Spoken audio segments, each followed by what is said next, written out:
catch him in bed with another guy. Now, if that's not enough, I catch him in bed with another guy, comma, Devin Pridemore. So we've got both their names. You know, thank you. Who's a rat? Now, as we all experienced 2 years ago, the FBI has very little sense of humor. So this guy's in jail. The guy who put up Who's a Rat is now locked up for 8 years. I don't know if he was really selling pot, if he wasn't selling pot. He just got 8 years for selling pot. The site is still up, however. This is a site of everybody who is known or accused of being a government informant. Their name, their picture, who they've ratted on, what they've done. Here's a sample. This is Thomas Evans, 32, from Massachusetts. Usually does his snitching in Danvers, Beverly, Mattapan. He's white. He's a paid rat for the Massachusetts State Police and DEA. He's a drug use informant. There's his photo. Looks like a, I don't know, school book photo. Other rage sites. There's a lot of rage sites targeting individual people and individual companies. You don't like T-Mobile? T-MobileSucks.com. You don't like this particular guy, John Grogan? Truthaboutgrogan.org. Combined rage sites, the Rip-Off Report. Anybody you've done business with you think has done you wrong, their name and company goes up there. Example. The stained glass people, Mark and Jay Shirley. Follow up to see if anyone has been able to locate or recently come across Mark and Jay Shirley, the stained glass people. And a whole story about how they took money for a job that they didn't do. Now, 1 in 10 people in America now have, probably 1 in 100 people in this room have personal blogs, but across America now, 1 in 10 people have personal blogs. And they write about their friends and they write about their family, and they have no stop button.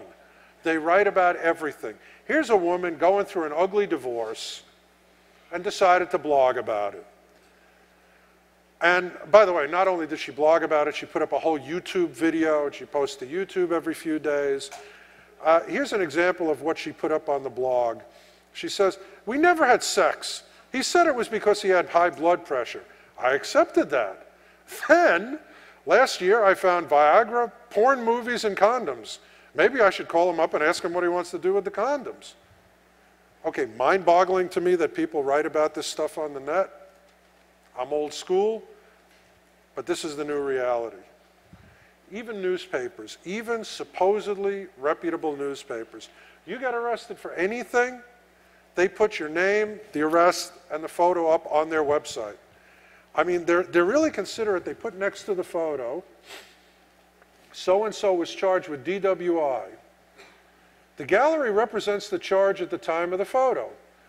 Newsday will not be updating the status of these cases.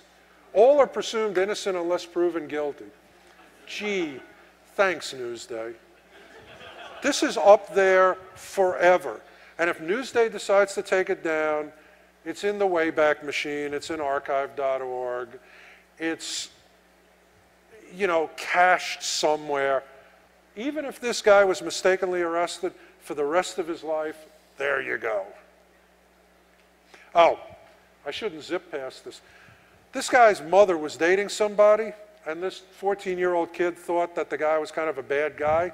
So he got together, I guess the little rascals with video cameras, following the guy around, and they caught him messing around with a girl, videoed the whole thing, and then put it up on the net with a whole narrative scrolling across the bottom and little arrows saying who it is with a little note under the other woman, the mistress.